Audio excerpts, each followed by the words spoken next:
Donc, Ésaïe, chapitre 6, un passage bien connu. On va ouvrir le passage de l'Ésaïe, le livre d'Ésaïe, chapitre 6, et le premier verset. Il est écrit dans Ésaïe, chapitre 6, que l'année de la mort du roi Osias, je vis le Seigneur assis sur un trône très élevé, et les pans de sa robe remplissaient le temple. Des séraphins se tenaient au-dessus de lui. Ils avaient chacun 6 ailes, 2 dont ils se couvraient la face, 2 dont ils se couvraient les pieds, et 2 dont ils se servaient pour voler. Ils criaient l'un à l'autre et disaient « Saint, Saint, Saint est l'Éternel des armées. Toute la terre est pleine de sa gloire. » Les portes furent ébranlées dans leurs fondements par la voix qui retentissait, et la maison se remplit de fumée. Alors je dis, malheur à moi, je suis perdu, car je suis un homme dont les lèvres sont impures. J'habite au milieu d'un peuple dont les lèvres sont impures. Et mes yeux ont vu le roi, l'Éternel des armées. Mais l'un des séraphins vola vers moi, tenant à la main une pierre ardente qu'il avait prise sur l'autel avec des pincettes. Il en toucha ma bouche et dit, ceci a touché tes lèvres. Ton iniquité est enlevée et ton péché est expié. J'entendis la voix du Seigneur disant, qui enverrai-je et qui marchera pour nous? Je répondis, me voici, envoie-moi. Il dit alors, va et dis à ce peuple, vous entendrez et vous ne comprendrez point, vous verrez et vous ne saisirez point. Amen. Donc, dans ce verset qui s'appelle l'appel d'Ésaïe, ou vision d'Ésaïe, une théophanie où il voit Dieu assis sur son trône, il était déjà un sacrificateur, il était déjà un serviteur de l'Éternel. Il reçoit un appel, et cet appel, ça nous concerne. On voit que Ésaïe voit Dieu assis sur son trône dans sa grandeur et dans sa sainteté. Et c'est vrai que chacun de nous, on a besoin de voir aussi Dieu dans sa grandeur et dans sa sainteté. Et à l'époque, dans l'Ancien Testament, le ministère du Saint-Esprit était bien sûr réservé aux prophètes et aux rois et sacrificateurs. Mais nous, dans la Nouvelle Alliance, Dieu a dit qu'il a déclaré que je répandrai mon esprit sur toute chair. Donc, toutes les expériences de l'Ancien Testament, nous pouvons les avoir aussi dans notre vie. Et nous pouvons également avoir une vision renouvelée de notre Dieu sur ce qu'il peut faire dans notre vie. Et ça, il a vu Dieu dans sa grandeur et dans sa sainteté. Et ayant vu cette vision, il a vu aussi lui-même dans une autre lumière. Il a vu qu'il était malheureux, il était perdu. Il a dit que face à la sainteté de Dieu, il n'était rien. Il était nul et il était minable et il était, bien sûr, il était perdu. Et donc, on a aussi besoin de voir nous-mêmes des fois, avec toutes nos actions, tout ce que nous sommes et tout ce que nous avons pu faire et tout ce que nous n'avons pas pu faire, et nous devons voir la vérité sur nous-mêmes. Et ça se fait uniquement à la lumière de la sainteté de Dieu. À la lumière de la grandeur de Dieu, nous pouvons bien visualiser nous-mêmes. Des fois, on a des prétextes, on dit devant une fausse humilité, on dit qu'on n'est rien, on ne peut rien, mais pour que nous puissions avoir la vraie humilité, le vrai visage de nous-mêmes, il faut que nous voyons éclairés par la lumière de Dieu. Et dans cette présence de Dieu, nous voyons nous-mêmes d'une bonne manière. Donc, il a quelque part, Dieu lui a permis de faire un tour. Il a vu Dieu dans sa grandeur et lui-même dans sa misère et de tout ce qu'il avait en lui. Mais il a aussi vu la grâce de Dieu a été révélée dans la présence de Dieu. Merci Seigneur, Dieu ne veut pas vous laisser avec toute notre défaillance, avec toutes nos chutes, avec toutes nos difficultés, mais il nous révèle aussi sa grâce dans la personne de Jésus-Christ. Il nous révèle aussi la grâce de Dieu. Il faut penser que dans le thème central du livre d'Ésaïe, c'est le Messie. Et cette grâce de Dieu a été manifestée par le Messie, par Jésus. Et Ésaïe a eu le privilège d'avoir l'expérience de la grâce de Dieu, bien sûr, et par l'Esprit de l'Éternel. Et une fois qu'il a observé, il a reçu la grâce de Dieu par ces séraphins qui étaient porteurs de la trône de Dieu. ces séraphins qu'on ne trouve pas plusieurs endroits dans la Bible, mais ces séraphins, ces êtres envoyés de Dieu et le porteur de la gloire de Dieu, ils se sont approchés de la prophète et du prophète et ils ont touché ses lèvres et il a reçu la grâce de Dieu. Et il a vu soi-même d'une autre lumière. Il a vu soi-même une personne qui a reçu la grâce de Dieu, qui a connu la grâce de Dieu, qui, malgré sa propre impossibilité, il est devenu récipient de la grâce de Dieu. Il est quelque part, il est devenu une nouvelle personne. Et il avait vu déjà ses contemporains ainsi que lui-même dans une situation compliquée. Il était perdu et ses contemporains étaient perdus. Même maintenant, il voyait lui-même comme une réponse. Il voyait lui-même à la lumière de Dieu, ayant reçu la grâce de Dieu comme une réponse pour sa génération. Et il était capable de répondre à Dieu face à ses besoins. Et ça ne tardait pas à venir, cet appel. Ça ne tardait pas à résonner dans ses oreilles. Qui enverrai-je? Souvent, dans les réunions missionnaires, on pose à la légère cet appel, qui enverrai-je?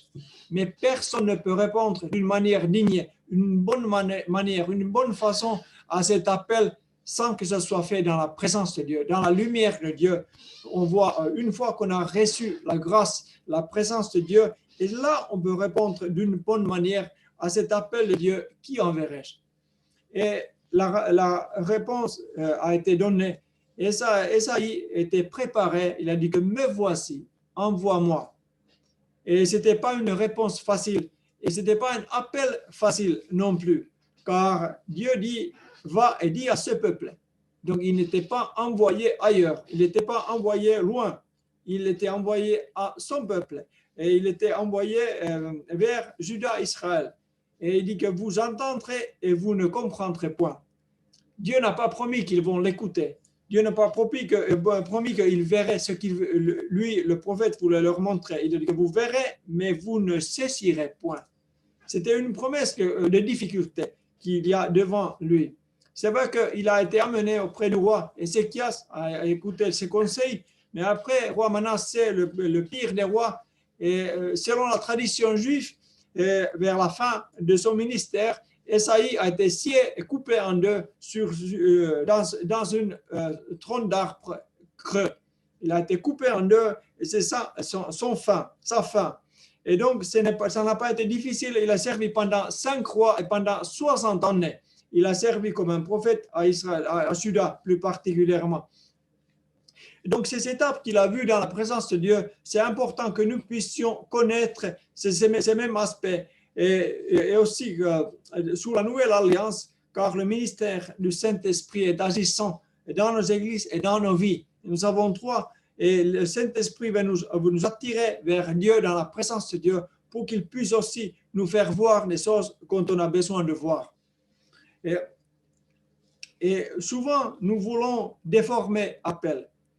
Et c'est vrai que Esaïe, il a entendu que va à ce peuple.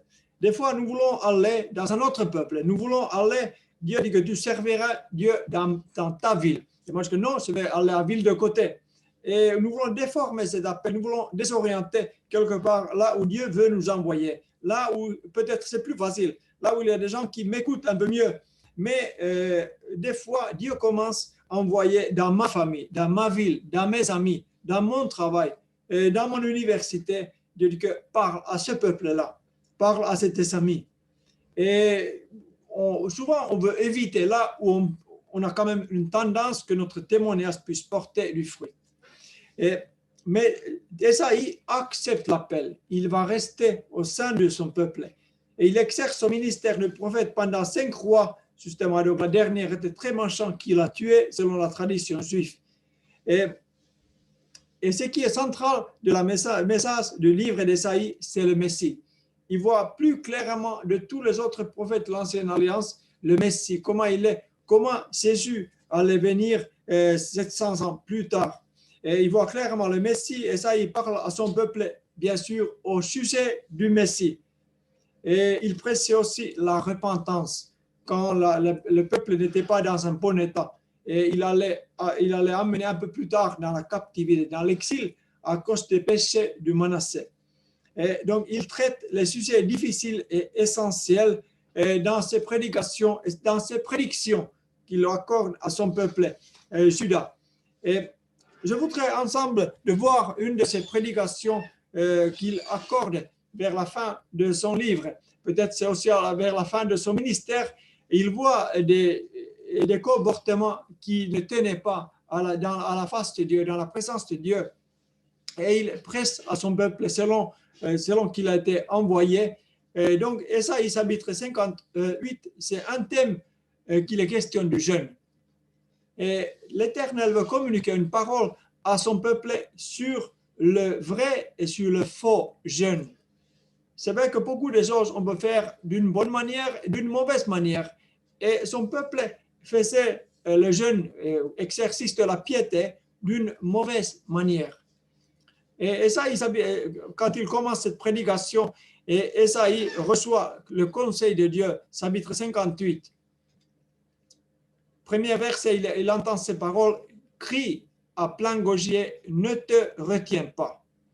Élève ta voix comme une trompette et annonce à mon peuple ses iniquités, à la maison de Jacob ses péchés. Tous les jours, ils me cherchent, ils veulent connaître mes voies, comme une nation qui aurait pratiqué la justice et n'aurait pas abandonné la loi de son Dieu. Ils me demandent des arrêts de justice, ils désirent l'approche de Dieu. On voit qu'il y a quelques disponibilités, ils désirent l'approche de Dieu, mais ceux qui avaient déjà reçu la parole de Dieu, la loi, ils ne le mettaient pas en pratique. Ils voulaient connaître de nouvelles choses, un peu comme les pharisiens au temps de Jésus. Montrez-moi, nous, encore un miracle. Mais ils avaient déjà reçu plein de miracles. Ils avaient déjà reçu plein de signes que Jésus est le Messie. Et là, c'était la même chose. Ils voulaient connaître la nouveauté, la voix de Dieu, mais Dieu avait déjà donné la loi. Et il dit qu'ils veulent connaître mes voies comme une nation qui aurait pratiqué la justice, qui aurait écouté la loi. Mais ce n'était évidemment pas le cas.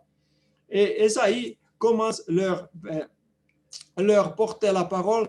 Et il dit que voici, vous jeûnez pour disputer. C'est vrai qu'au temps de jeûne, on vient plus vulnérable, on vient plus pointu, peut-être aussi pour disputer. Si on ne restait pas dans la présence de Dieu, si on n'a pas vraie communion avec Dieu. Et vous jeûnez pour disputer et vous querellez, pour frapper méchamment du poing. Vous ne jeûnez pas comme le veut ce jour, pour que votre voix soit entendue en haut. Et cela, le jeûne auquel je prends plaisir, un jour où l'homme humilie son âme, courber la tête comme un jonc et se coucher sur le sac et la cendre. Et cela, ce que tu appelleras un jeûne, un jour agréable à l'Éternel. Voici le jeûne auquel je prends plaisir. Détache les scènes de la méchanceté, dénoue des liens de la servitude, renvoie libre les opprimés et que l'on rompe toute espèce de joug. La liste continue. La première chose que Ésaïe communique à son peuple, il donne des choses difficiles. Comment on peut briser le joug? Comment on peut libérer les opprimés? Ésaïe a bien donné la lumière à comment le faire parce que Messie devait le faire. Et quelle est la réponse? Jésus, le Messie dont il voit clairement, dont il parle clairement, il dit que l'Esprit de l'Éternel est sur moi. Il m'a envoyé pour proclamer la liberté. Comment ce peuple aurait pu le faire sans l'Esprit de l'Éternel si le Messie ne pouvait pas le faire sans l'Esprit de l'Éternel? Donc, quelque part, il propose la solution aussi. Deux chapitres plus tard, il dit que car l'Esprit de l'Éternel est sur moi. Donc, ça suppose que le vrai jeûne pour chercher l'onction de Dieu, vrai jeûne et s'humilier pour chercher que Dieu accorde son onction. Dieu envoie son esprit, que je puisse détourner l'iniquité. Mais plus tard aussi, quand on continue, il voit que le peuple avait sa part à faire. Il a dit, verset 7, partage ton pain avec celui qui a faim. Pour ça, tu n'as pas besoin d'onction. Tu peux partager ton pain sans onction du Saint-Esprit. Beaucoup de gens le font. même ceux qui ne connaissent pas le Seigneur. Et Jésus a dit que si vous savez être fidèle en peu de choses, je vous mettrai voilà, propriétaire des grandes choses. Si vous êtes fidèle à ce qui est à vous, et si vous n'êtes pas fidèle à ce qui est à vous, qui donnera à vous ce qui appartient aux autres? Et donc, fais entrer dans ta maison les malheureux sans asile. Il y a des personnes parmi nous qui ont accueilli des personnes sans asile. Si tu vois un homme nu, couvre-le. Quelqu'un peut être nu peut-être par mauvaise parole sur son sujet. Il peut être sa vie a été rendue honteuse parce qu'il y a eu des calomnies à son sujet. Mais moi, je peux le couvrir, je peux le défendre, je peux lui apporter la justice. Et ne te détourne pas de ton semblable. Bien sûr, apparemment, quand il a dans un besoin. Alors, ta lumière pointera comme l'aurore et ta guérison germera promptement. Ta justice marchera devant toi et la gloire de l'Éternel t'accompagnera. Donc, c'est la réponse d'Ésaïe pour ce peuple qui voulait exercer la piété, soi-disant exercer la piété, qui voulait connaître les voies de l'Éternel. Et quelque part, il a montré, Ésaïe, que ce n'était pas tellement compliqué, les voies de l'Éternel, ce n'était pas tellement compliqué. Comme Jésus lui-même, quand il a parlé de bon samaritain, et il a demandé voilà, comment il fallait agir quand son prochain, tout simplement s'arrêter quand il voit une personne par terre, s'arrêter de l'aider. Et c'est un peu dans le même esprit que Ésaïe, il a décrété pour son peuple. Et bien sûr, on peut commencer aussi bonne et mauvaise manière de jeûner quand ce n'est pas le temps de jeûner. Jésus, il a rencontré des pharisiens, ils ont dit, il leur a répondu, quand ils ont posé la question, pourquoi tes disciples ne jeûnent point? Regardez, les disciples de Moïse et Jean de Baptiste, ils sont en train de jeûner, pourquoi tes disciples ne jeûnent point? Jésus a répondu que ce n'est pas nécessaire d'approcher de Dieu parce que Dieu est à leur côté. Dieu incarné, Jésus-Christ, le Messie était parmi eux. On n'avait pas besoin d'aller chercher loin pour s'approcher de Dieu. Il s'était déjà tout près de Dieu. Le royaume de Dieu s'était manifesté dans le Messie, dans la personne de Jésus-Christ. Ce n'était pas un temps de jeûner. Plus tard, maintenant que Jésus a été enlevé, les disciples ont jeûné et le Saint-Esprit leur a été envoyé. Et c'est là, quand Jésus était enlevé, c'était le temps de jeûner. Mais est-ce que pour eux, est-ce que c'était un temps, pour le peuple d'Israël au temps d'Ésaïe, est-ce que c'était un temps de jeûner?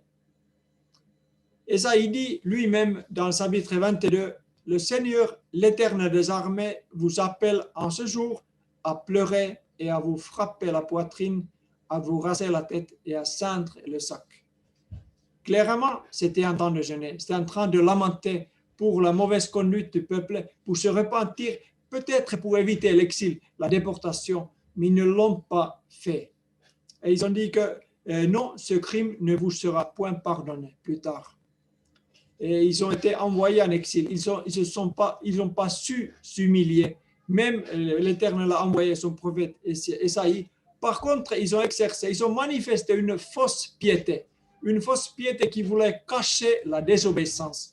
Et encore, c'est possible pour nous, pour cacher notre désobéissance par une piété, exercice de piété. Quand le Seigneur dit une chose, que Dieu te communique une parole, et toi, je veux demander le conseil de Dieu, parce qu'il t'a déjà parlé, et tu commences à jeûner, et tu commences à devenir désobéissant, et tu casses ta désobéissance par une jeûne.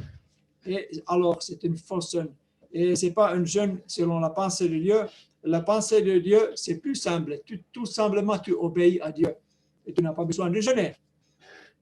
Et bien sûr, encore, Ésaïe chapitre 30, un faux jeûne, car ainsi a parlé le Seigneur, l'Éternel de Saint d'Israël. C'est dans la tranquillité et le repos que sera votre salut.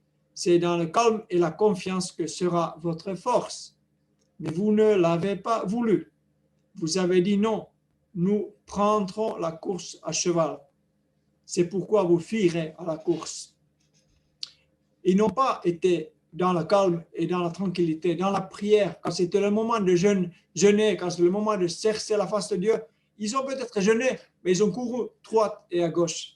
et ils ne se sont pas restés dans la présence de Dieu. Et c'était une fausse jeûne dans le sens. Et bien sûr, il y a aussi un vrai jeûne, plusieurs vrais jeûnes dans la parole de Dieu. Quand Dieu a entendu, il a répondu. Par exemple, dans la vie de l'apôtre Paul, quand il a été frappé par la présence de Jésus. Et il est écrit qu'il resta 3 jours sans voir, il ne mangea ni ne but. Cette jeûne était accompagnée par une demi-tour.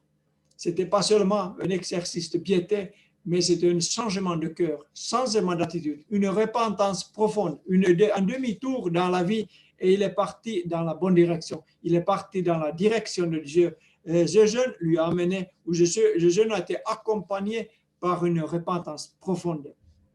Et ce qui était question aussi dans la parole d'Ésaïe, il traite durement les autres, humilier les autres, comme faisaient des pharisiens à l'époque de Jésus. Ils exigeaient la jeûne aux autres.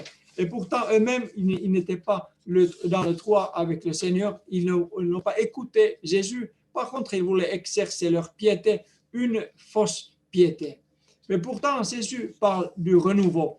Et lui-même, il est venu pour libérer les captifs. Il est venu pour détacher les chaînes et dénouer les liens et renvoyer libres les opprimés. Il a fait exactement ce que Ésaïe a montré. Et sa façon de vivre manifestait cela. Mais pour manifester cela, pour détacher les chaînes, pour dénouer les liens, pour renvoyer libres les captifs et rompre toute espèce de joug, il faut l'onction de l'Esprit de Dieu. Et donc, Seigneur a dit que l'Esprit de l'Éternel est sur moi, car il m'a oint. Et en fait, la bonne jeûne, c'est justement quand on écoute le Seigneur, on va chercher sa présence, on va chercher son onction pour qu'on puisse détacher le lien. Avec nos mains, est-ce qu'on peut détacher le joug de l'ennemi? Non, on n'y peut rien. Mais par l'onction du Saint-Esprit, par la présence de Jésus dans notre vie, c'est là que les liens sont rompus. C'est là que ma parole a l'autorité. C'est là que mes actions ont des résultats. Et puis, la justice sociale dont Esaïe parle. Partage ton pain, fais entrer dans ta maison un STF, peut-être une personne qui sent, une personne demandeur d'asile ou sans asile. Couvrir un homme, voilà, qui était exposé à la honte, peut-être à cause de son comportement, et sa folie, ses paroles maladroites, et par l'annonce de l'évangile. Et ne pas détourner de ton semblable, comme dit la parole de Dieu. Donc, justice sociale va avancer. Et la réponse de Dieu à tes questionnements va te communiquer, va ouvrir le ciel, et Dieu te communiquera un discernement spirituel dans tes questionnements. Je te ferai monter sur les hauteurs du pays, dit Ésaïe. Donc, l'amour de Dieu devait être accompagné, selon l'Ésaïe, selon la parole de Dieu, avec l'amour du prochain. N'est-ce pas le deuxième commandement? Le premier étant aimer Dieu au-dessus, avec toute sa force, toute ta pensée, tout ton être, et aimer ton prochain comme toi-même. Donc, ce n'était pas sans importance, cette deuxième partie. Et l'épître de Jacques, par exemple, chapitre 2, parle beaucoup, justement, la foi en pratique. Il dit que sert foi si ce n'est pas les œuvres? Si je ne vois pas mon prochain, je dis que là, oui, je crois en Dieu, je crois, mais je ne vois pas mon prochain. Et Jacques, en parlant de cela, il a dit, écoutez mes frères bien-aimés, si vous accomplissez la loi royale selon l'Écriture, tu aimeras ton prochain comme toi-même. Vous faites bien. Mais si vous faites du favoritisme, vous commettez un péché, vous êtes condamnés par la loi comme des transgresseurs. Mes frères, que sert-il à quelqu'un de dire qu'il a la foi s'il n'a pas les œuvres? Cette foi peut-elle le sauver? Si un frère ou une sœur sont nus et manquent de la nourriture de chaque jour, et que l'un d'entre vous leur dise « Allez en paix, sauvez-vous et rassasiez-vous », et que vous ne leur donniez pas ce qui est nécessaire au corps, à quoi cela sert-il? Il y a ce deuxième volet de grand commandement, voilà, aimer son prochain. Et Esaïe, il a donné cette chose comme une réponse une partie de la réponse. La première étant l'onction du Saint-Esprit qui peut libérer le captif par l'annonce de l'Évangile. Mais deuxième était cette justice sociale qu'il a mis en avant déjà dans l'Ancien Testament. Et puis la promesse, et ta guérison s'armera promptement. Ta justice marchera devant toi, et la gloire de l'Éternel t'accompagnera. Alors tu appelleras, et l'Éternel répondra. Tu crieras, et il dira, me voici. Amen. Seigneur, merci pour ta parole, pour tes conseils, Seigneur, que nous pouvons nous humilier devant ta grandeur, devant ta majesté, devant ta sainteté, Seigneur Jésus, et reconnaître notre être. Et Seigneur, pour recevoir une grâce de Dieu, pour recevoir une onction de Dieu, pour recevoir ta parole, Seigneur, afin que tu puisses nous envoyer, afin que tu puisses nous utiliser, Seigneur. Merci de bénir mon frère, bénis ma soeur ce soir, Seigneur Jésus. Veuille fructifier ta parole pour la gloire de ton nom, Jésus. Amen. Amen.